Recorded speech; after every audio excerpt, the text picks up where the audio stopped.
Meet the Aston Martin DB11, successor to the DB9, which in one state or another has been on sale since 2004, so was more than due an update.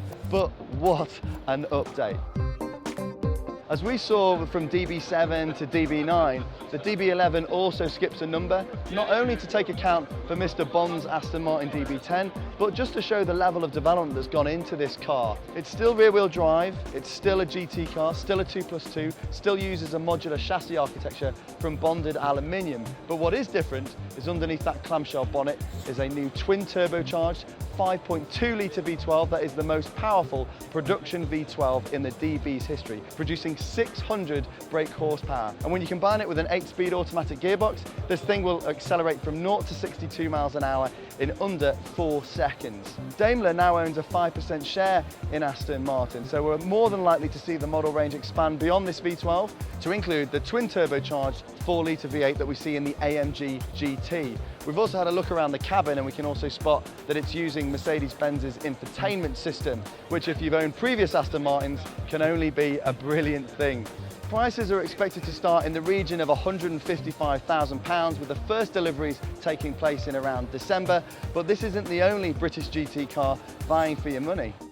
Because also making its Geneva debut is the McLaren 570GT, a more refined, more comfortable and more practical version of the 570S. The key difference is in this new roof design, complete with a carbon fibre hatch, and that's operated via tailgate to reveal 220 litres of leather-lined luggage, which previously would have just been a big void above the engine bay.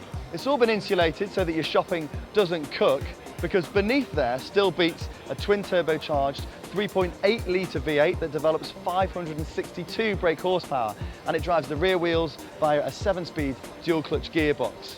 Compared to a 570S, the suspension is slightly softer, the steering slightly softer, you've also got more leather, there's a panoramic roof, soft closed doors and an upgraded stereo.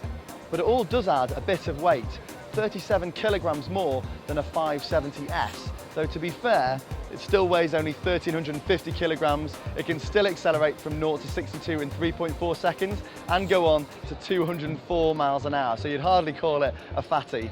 It's on sale now with prices starting from £154,000, but which British GT would get your vote?